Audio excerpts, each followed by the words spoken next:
Medical doctor হোৱাৰ ইচ্ছা নাছিলে মোৰ আচলতে একদম ইচ্ছা নাছিলে মই বহুতবাৰ মেডিকেল কলেজৰ পৰা হোষ্টেলৰ পৰা পলাই গুচি আহিছোঁ নপঢ়ো বুলি তিনিবাৰকৈ মই ওলাই আহিছিলোঁ এই দেহাতি হেৰি মন তই কোনদিনা যাবি অ ভাই কোনদিনা যাবি অ ভাই। নমস্কাৰ দৰ্শকসকল, মই সঞ্জীৱ অধিকাৰী আৰু আজি এটা বিশেষ কথা পাতিবলৈ মই এজন বিশেষ ব্যক্তিৰ ওচৰত আহি উপস্থিত হৈছোঁহি আৰু সকলোৱে চিনি পাব তেখেত বঙাইগাঁৱৰ এগৰাকী জ্যেষ্ঠ স্ত্ৰী ৰোগ বিশেষজ্ঞ ডাক্তৰ শংকৰ কুমাৰ দাস আৰু আচলতে চিকিৎসক হিচাপে তেখেতৰ যথেষ্ট সময় ব্যস্ত থাকে, কিন্তু তাৰ মাজত তেখেতে কেতিয়াবা হাতত কলমটো তুলি লৈ তেখেতে কেতিয়াবা কিছুমান কিতাপ লিখে আৰু তেনেকুৱা এখন বিশেষ কিতাপ হ'ল তেখেতৰ এইখন সন্তানহীনতা আৰু টেষ্ট টিউব বেবী। আমি ইতিমধ্যে বিজন অসমত তেখেতৰ এটা অনুষ্ঠান আমি সম্প্ৰচাৰ কৰিছিলোঁ। বিভিন্ন মানুহে আমাক সুধি থাকে, বিভিন্ন লোকে সোধে নিসন্তান দম্পতীসকলে সন্তানৰ মোক দেখা নাই, কেনেদৰে পাব পাৰে টেষ্ট টিউব বেবী বা এই যিটো IVF পদ্ধতি ইতিমধ্যে তেখেতে গোটেইখিনি কথা কৈছিলে। কিন্তু আজি আচলতে তেখেতে ইমান ব্যস্ততাৰ মাজত কিতাপ লিখিবলৈ সময় কেতিয়া পায়, এইখিনি কথা তেওঁৰ পৰা জানিবলৈ যত্ন কৰিম।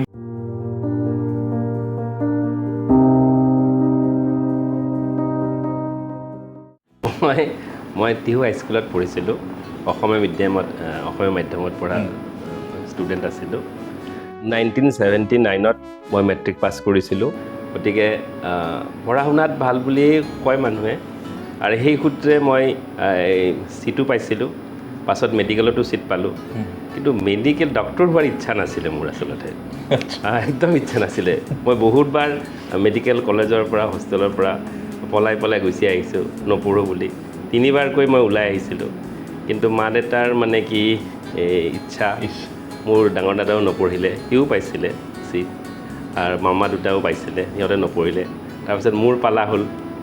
পাছত যেনিবা ফাৰ্ষ্ট ইয়েৰ ছেকেণ্ড ইয়েৰ কিবা কৰি থাকিলোঁ আৰু লাষ্টত থাৰ্ড ইয়েৰৰ পৰা ভালকৈ পঢ়িলোঁ আৰু ডক্টৰ হোৱাৰ ইচ্ছা নহ'লেও পাছত এতিয়া যদি ডক্টৰ হ'লোঁ, মোৰ কিন্তু খুব এটা আফচোচ নাই। মই ভাবিছোঁ আই হেভ নাথিং টু ৰিপেণ্ট, এতিয়া ভালেই কৰিছোঁ যেন লাগিছে। আৰু তাৰোপৰি এতিয়া মই আৰু এটা কথা যে মই যে ছাৰ্জন হ'ম সেইটোও হোৱা নাছিলোঁ। মই বিচাৰিছিলোঁ মেডিচিনৰ ফালে, কিন্তু যিটো বস্তুটো মই নিবিচাৰোঁ সদায় মই হৈ যাওঁ। গতিকে সেইফালৰ পৰাও মোৰ কিছুমান নিজৰ ওপৰতে হাঁহি উঠে। কিন্তু still I have no' repent that I am a doctor today. আৰু ডক্টৰৰ ক্ষেত্ৰত এটা মই দেখিছোঁ, it's a profession plus something which may not come in other profession.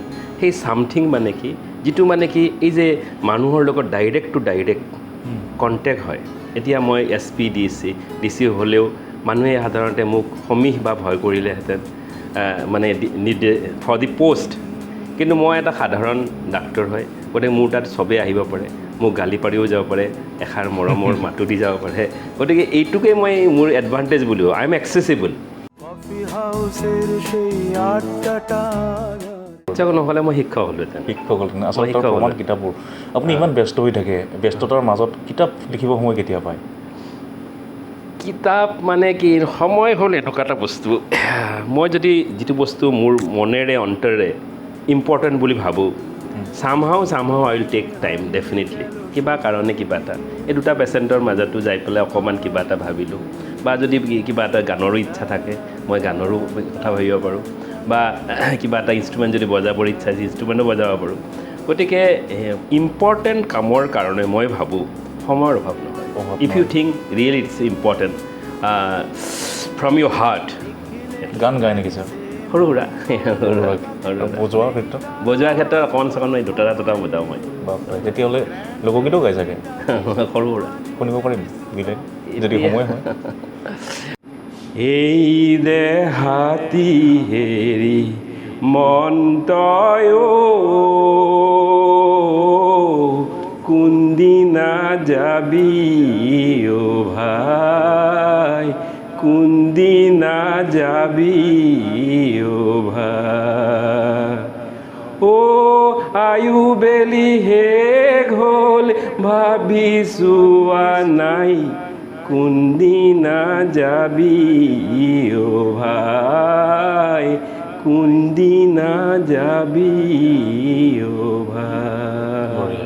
এনেকুৱা আৰু বঢ়িয়া আপুনি কোনটো বিষয় আটাইতকৈ বেছি বেয়া পায় বেয়া মানে স্পেচিফিক কুৱেশ্যন যিটো কৰিছা বেয়া মানে মই সময় নষ্ট হ'লে মই দুখ পাওঁ সময় নষ্ট হ'লে অবাবতে সময় নষ্ট হ'লে এইটো সময়টো খুব ডাঙৰ বস্তু কাৰণ ভগৱানে আমাক কিছু সময় দিছে এই সময়খিনিৰ ভাল ব্যৱহাৰ খুব দৰকাৰ হয় আৰু আমি প্ৰথমতে যেতিয়া ষ্টুডেণ্ট আছিলোঁ যেতিয়া নেকি সৰু বয়স আছিল তেতিয়া আমি হয়তো মূৰ দাঙি চাবলৈ নোৱাৰিছিলোঁ কি হৈছে কি নহৈছে এই সংসাৰখনত ইমান ধুনীয়া পৃথিৱীখন হয়তো বহুত উপভোগ আমাৰ নহ'ল আমি হয়তো ৰাস্তাৰ কিনাৰে গৈ থাকোঁতে আমি চাৰিওফালে যে চাই যাওঁ আকাশখন যে চাই যাওঁ ভগৱানে যে আমাক কিমান বস্তু দিছে এই বস্তুবোৰ এতিয়া মোৰ অনুভৱ হয় সঁচাই উই আৰ লাকি ইয়াক উপভোগ কৰা যায় আৰু সেইকাৰণে মানৱী জীৱনটো খুব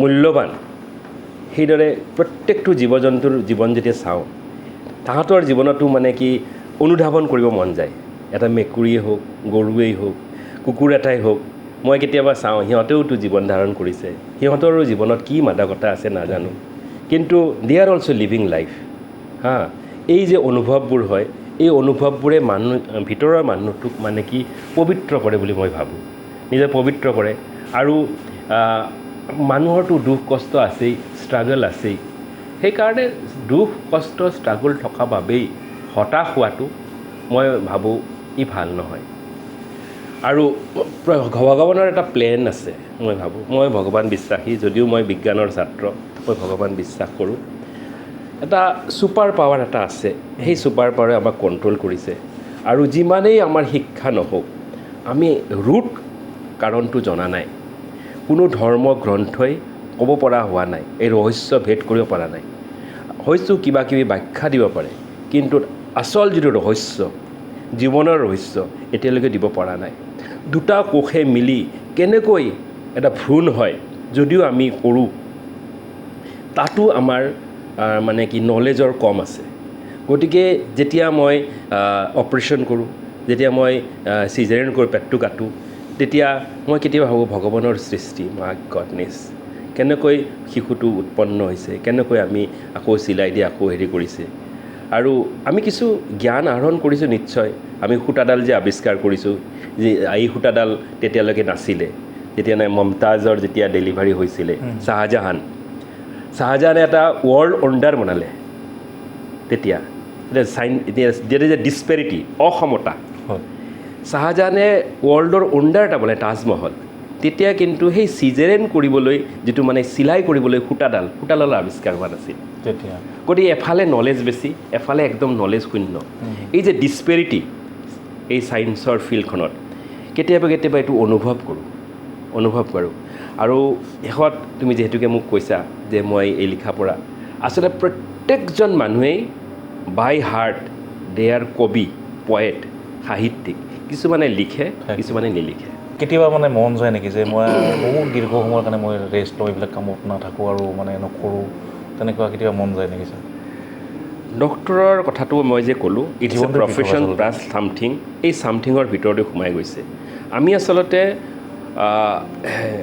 উই are not under myself we are under the responsibility towards the society এই যে মানুহগৰাকী যে মোৰ বাহিৰত যে বহি আছে মোৰ মনটো উচপিচ কৰি আছে মানুহজনে বেয়া পালে নেকি বেছি ৱেইটিং টাইম হ'ল নেকি মই কিবা এটা অসুবিধা হৈছে কেজুৱেলিটিত আহিছে মানুহজনে মোক বিচাৰি আছে ফোনত মোৰ অকণমান আহোঁতে দেৰি হ'ব নেকি হয়তো তেনেকুৱা ধৰণৰ এটা ৰেছপনচিবিলিটি ভিতৰৰ পৰাই জাগি যায় এই ৰেছপনচিবিলিটিৰ কাৰণেই আমি বোধহয় কিছুমানে ভাল ডক্টৰ কিছুমানে বেয়া ডক্টৰ ৰেছপনচিবিলিটিক ইগন'ৰ কৰা ইমান সহজ নহয় সন্তানহীনতাৰ কাৰণ যিকোনো হ'ব পাৰে পিছে IVFৰ এডভান্স টেকনলজিয়ে নিৰাশাৰ পিছতো আশাৰ পথ দেখুৱাই বহুতো দম্পতীৰ সপোন পূৰণ কৰিছে আজি আহক স্বাগত IVF চেণ্টাৰ বঙাইগাঁও দৰ্শকসকল বিশেষকৈ আজি বহুত কথা পাতিলোঁ আৰু ইতিমধ্যে আমি উল্লেখ কৰিছোঁ যে বঙাইগাঁও জিলাত বা নামনি অসমৰ ভিতৰত প্ৰথমখন চিকিৎসালয় স্বাগত হস্পিটেল এণ্ড ৰিচাৰ্চ চেণ্টাৰ য'ত IVF পদ্ধতি অৰ্থাৎ টেষ্ট টিউব বেবীৰ ইয়াত জন্ম দিয়া হয় আৰু সম্পূৰ্ণ বিজ্ঞানসুলভভাৱে গতিকে ছাৰে তেখেতৰ জীৱনৰ কথা বহুত ক'লে তেখেতে কিতাপ লিখিব সময় কেতিয়া পাই কথাষাৰ মই সুধিছিলোঁ তেখেতে ক'লে গতিকে তাৰ মাজত তেখেতে গানো গালে গতিকে চিকিৎসক ভাল চিকিৎসক বেয়া চিকিৎসক এনেধৰণৰ এটা ডেছক্ৰিপশ্যন থাকেই। ছাৰে ক'লে যে ভাল কাম কৰিলে সদায় সমাজত এটা ভাল স্থান পোৱা যায় আৰু বেয়া কাম কৰিলে সদায় সমাজত এটা বেয়া স্থান চিৰকালে থাকি যায়। গতিকে ছাৰে যিখিনি কৰিছে সমাজৰ কাৰণে সেয়া ছাৰৰ ওচৰত যি আহিছে তেওঁ গম পায় বা তেওঁ বুজি পাব যে ছাৰ কেনেকুৱা মানুহ। কিন্তু সেইটোৱেই ক'লে যে সময় অভাৱত নষ্ট কৰিব নালাগে, কাৰণ তেখেতে গোটেই দিনটো ব্যস্ত হৈ থাকে, তাৰ মাজত যে কেতিয়াবা সময় আমাৰ নিচিনা মানুহক দিব মই কল্পনাই কৰা নাছিলোঁ। গতিকে ছাৰক লগ পালোঁ, ভাল লাগিলে বহুত, ছাৰৰ জীৱনৰ বহুত কথা পাতিলোঁ। তাতকৈ ডাঙৰ কথা হ'ল যে টেষ্ট টিউব বেবীৰ সন্দৰ্ভত ছাৰে যিখিনি কথা আমাক কৈছিলে এই কথাখিনি নিশ্চয় বিশেষকৈ বহু নিসন্তান দম্পতীৰ জীৱনত এক আশাৰ বতৰা কঢ়িয়াই আনিব। গতিকে নিৰাশাৰ মাজত যি আশা এয়া সকলোৱে সফল হওক। আমিও স্বাগত হস্পিটেল এণ্ড ৰিচাৰ্চ চেণ্টাৰৰ দীৰ্ঘায়ু কামনা কৰিছোঁ, লগতে ছাৰৰো দীৰ্ঘায়ু কামনা কৰিছোঁ। ছাৰে সুস্থ হৈ থাকক। গতিকে ইয়াৰ লগে লগে এই অনুষ্ঠানটোৰ পৰা মই বিদায় লৈছোঁ। নমস্কাৰ।